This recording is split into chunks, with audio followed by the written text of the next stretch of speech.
Bonjour à tous, j'espère que vous allez bien. J'espère aussi que l'année a bien débuté chez vous. Alors, je vous envoie beaucoup d'ondes positives, beaucoup d'amour, beaucoup de bénédictions dans tous les domaines de votre vie. Dans votre couple, dans votre foyer, dans votre famille, dans votre travail, dans la santé, dans les finances et dans tous les domaines. Je vais parler aujourd'hui d'un sujet très important, le secret spirituel du mariage. On sait tous, c'est quoi un mariage? Mariage coutumier, mariage légal, mariage à la mosquée, mariage à l'église. On sait tous c'est quoi. Mais il y a un sujet très important que j'aimerais développer, qui me tient vraiment à cœur par rapport au mariage. Aujourd'hui, tu vas dans une famille et tu demandes par exemple après la fille de la maison. Tu demandes, mais où est Rita? Et on va te dire, mais tu sais pas, Rita est chez son mari. Tu demandes, mais Rita est mariée maintenant alors? Ah non, elle n'est pas mariée, juste qu'elle vit avec un monsieur là. Voilà, et donc ils vont se préparer après pour faire la dot et tout. Aujourd'hui, c'est beaucoup récurrent dans notre société ici en Afrique. Et personne ne s'en offusque, en fait, personne n'est choqué. Pourtant, c'est quelque chose de choquant. Quel est l'honneur que toi, parent, tu as quand ta fille va vivre avec un homme qui ne l'a pas épousée, qui ne l'a même pas dotée? Quel honneur! C'est un déshonneur pour la famille. Spirituellement, c'est un déshonneur pour la famille. Un déshonneur pour la famille et pour le père. Parce que le père n'a pas été honoré ici. Il a mis sa fille au monde. Et un homme qui ne l'a même pas honoré, qui n'a même pas honoré ni le père, ni la mère, ni les frères, il prend la fille, il la dépose chez lui. Et elle vit là-bas. Non, elle a choisi. Non, c'est elle qui a décidé. Non, c'est elle, c'est elle. Est-ce que vous savez que le mariage, ce n'est pas deux individus qui se marient? Le mariage, c'est deux familles, c'est deux lignées, c'est deux différentes énergies. Et donc, quand on parle de mariage, il y a beaucoup de choses spirituelles autour du mariage. Et donc, ta fille ne peut pas aller vivre maritalement avec un homme qui ne l'a pas doté. Non. À un moment, il faut arrêter. Pour toi-même, ton honneur de père, pour toi-même, ton honneur de mère, ça ne se fait pas. Ça ne se fait pas ici en Afrique. L'Afrique est le berceau de l'humanité. L'Afrique est le berceau de la spiritualité. Et ici en Afrique, même avant que les religions n'arrivent, les religions importées n'arrivent, ici en Afrique, ils avaient la valeur du mariage avant que la fille parte dans la maison d'un homme. Il faut que la famille de cet homme-là vienne demander la main à la famille de la femme. Ensuite, quand la dot est faite, quand le mariage est scellé, on accompagne la femme dans la maison de son mari. C'est comme ça que ça se passe, normalement, logiquement. Mais aujourd'hui, on a perdu ces valeurs-là. Tu vas vivre avec un gars aujourd'hui, vous êtes ensemble, vous faites un enfant. Demain, tu te retrouves chez un autre gars encore, vous faites encore un enfant. C'est quoi le problème? Je vais prendre un exemple simple. Les filles Diola. De manière générale, je n'ai pas dit que tout, parce que dans toutes les règles, il y a des exceptions. De manière générale, une fille Diola, elle ne va pas vivre chez un homme tant que le monsieur n'est pas venu attacher Koula, n'est pas venu faire le mariage chez ses parents, la maison de son père, parce que eux, ils respectent beaucoup la maison de leur papa. Même si la maison, c'est une maison où ils sont pauvres, ils n'ont rien à manger, ils n'ont rien, non. Elle ne quitte pas la maison de ses parents tant qu'on ne l'a pas mariée. Ça veut dire qu'elle ne va pas aller vivre avec un homme tant qu'on ne l'a pas mariée. C'est vrai que souvent, elle va aller là-bas, voir le gars et tout. Mais pour dire, je prends mes bagages, je m'en vais vivre là. C'est rare de voir une fille qui l'a fait ça. C'est rare. Pourquoi? Parce que elle connaît les valeurs de la famille, les valeurs du père. Ces valeurs-là ont été enseignées par leur religion. Par leur religion. Parce que l'islam déjà est à la base une religion qui est basée aussi sur des traditions, des coutumes arabes. Et chez les chrétiens arabes, c'est pareil. Que tu sois chez les arabes, que tu sois musulman, que tu sois chrétien, c'est les mêmes valeurs. Donc c'est rare de voir une femme arabe, qu'elle soit chrétienne ou musulmane, prendre ses bagages et aller vivre dans la maison d'un homme, tant que cet homme ne l'est pas doté ou marié. C'est la coutume. Pourquoi? Parce qu'ici, on honore la famille. Tu honores ton père, tu honores tes frères, tu honores ta mère. Et en faisant cet acte-là, en prenant tes bagages partis chez un homme sans mariage, tu déshonores ton père, tu déshonores la famille de ton père, la maison de ton père. La fille du là, avant de faire le mariage, avant de faire la préparation, qu'est-ce qu'on fait? On prend la fille. Et ça, c'est une coutume même chez les Arabes, même dans la tradition africaine. Mais comme plusieurs personnes ont laissé la tradition africaine en se disant que tout est satanique, démoniaque, donc même les valeurs, ils ont tout laissé. La fille du là va rentrer en chambre pendant 3 jours. Et pendant ces jours-là, on va la préparer et spirituellement, et mystiquement, et physiquement à rentrer dans le mariage.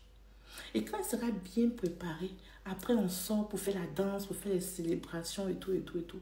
Parce que déjà la dot est déjà faite. Tout est déjà fait. Après, ils vont faire le mariage à la mosquée et tout. Ça dépend des traditions, mais à la base, c'est à peu près pareil.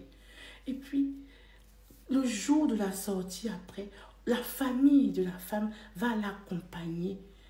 Accompagner la nouvelle mariée dans la maison de son mari ou dans la maison des parents de son mari.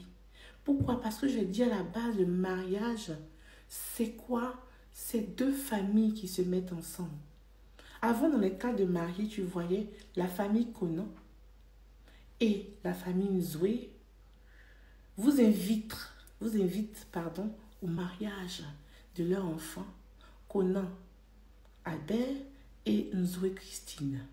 Mais aujourd'hui, quand tu vois les 4 là, c'est Conan, Albert et Nzoué Christine vous invitent à leur mariage.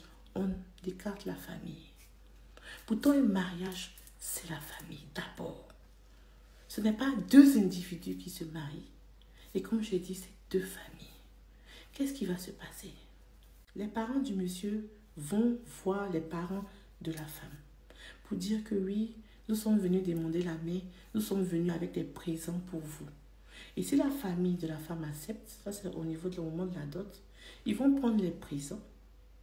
Et le chef de la famille, les 2 chefs représentants de famille vont prendre la boisson, un verre. Ils vont prendre le verre et puis ils vont parler sur la boisson. Quand ils passent la boisson, c'est ce qu'ils font. Ils sont en train d'appeler les énergies de la femme, c'est-à-dire énergie de famille de la femme, énergie de famille de l'homme. Les 2 énergies ensemble. Souvent on appelle les ancêtres, mais quand on parle d'ancêtres, ce sont des énergies familiales. On appelle les 2 énergies là. On parle et puis on les unit pour qu'elles puissent être compatibles. Il y a un symbole spirituel derrière ça. Et quand on finit ça, on verse l'eau, on parle. Ici, les 4 éléments vont agir.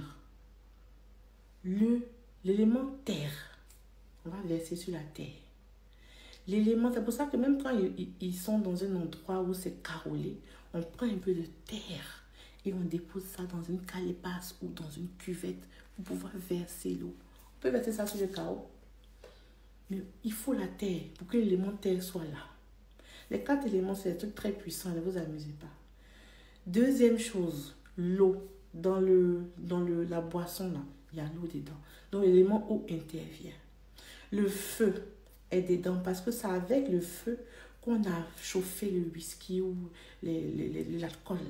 Le feu est dedans. Et puis l'air est dedans. C'est-à-dire l'air est partout. Et quand on finit là, on unit, on équilibre les 4 éléments. Les 4 éléments sont équilibrés dans ton mariage. Et tu verses, on verse, il parle. Et chacun a sa tradition, et chaque peuple a ses traditions, a ses coutumes. Mais en général, c'est un peu pareil partout. Et quand c'est fini, on dit maintenant, ah, ils sont mariés. Parce que les 2 familles ont accordé. Ils sont mariés. Et on vous met, c'est comme si on vous met, on unit vos 2 énergies. Et on dit maintenant, ils sont mariés, tu peux prendre ta femme pour partir. Mais il y a une chose, la femme, Le jour de la dot, ce n'est pas le mari qui l'habille parce qu'elle n'est pas supposée être la femme du monsieur encore. Donc, ça veut dire que c'est la famille de la mariée qui doit habiller la mariée avant de donner cette femme-là à l'autre famille. Spirituellement, c'est important parce que ça te dit que c'est nous, notre fille. Donc, nous, on l'habille pour vous donner. Vous avez vu comment elle est belle, non? Comment elle est jolie, elle est propre. C'est notre enfant. Parce qu'il y a l'honneur de la famille. Attends. C'est notre enfant. Voilà comment on vous l'a donné. Toute belle, toute rayonnante. Parce que chez nous aussi, on peut habiller notre enfant. Elle n'est pas malheureuse. Même si vous n'avez rien, habillez votre enfant. L'habit de la dot, là, ce n'est pas eux qui vont payer. Eux, ils vont venir avec des présents. Ils vont venir avec des présents. Mais l'habit qu'on va disons, le premier habit, là, ça, là, c'est les parents de la femme qui doivent payer ça. Et ensuite, les présents que l'autre famille va envoyer, on peut la changer, on peut lui porter d'autres habits, on peut lui mettre un anneau, on peut lui mettre le foulard, les pagnes qu'ils ont envoyé, on l'habille avec ça. Voilà. Mais les parents doivent payer la tenue de la mariée. Les parents doivent faire à manger pour recevoir la famille du marié. C'est après ça que tu vas dire, maintenant ma fille, rejoins ton mari. Et dans notre tradition africaine ou arabe, qu'est-ce qu'on fait? On forme la fille au mariage. On forme la fille. On lui montre comment elle doit se comporter dans la vie. En tant que femme, épouse, en tant que mère, en tant que cuisinière et aussi spirituellement, comment elle doit tenir un foyer, spirituellement. Parce que spirituellement, c'est la femme qui tient le foyer. Donc, on lui donne, on l'initie à la vie de mariage. Mais aujourd'hui, on ne fait pas d'initiation à la femme qui va se marier. On ne l'initie à rien. Voilà, va te marier, c'est tout. Spirituellement, la fille, elle doit être au point. Spirituellement, elle doit être au point. Parce qu'il y a des attaques partout. Tu ne demandes pas à ta fille comment combattre.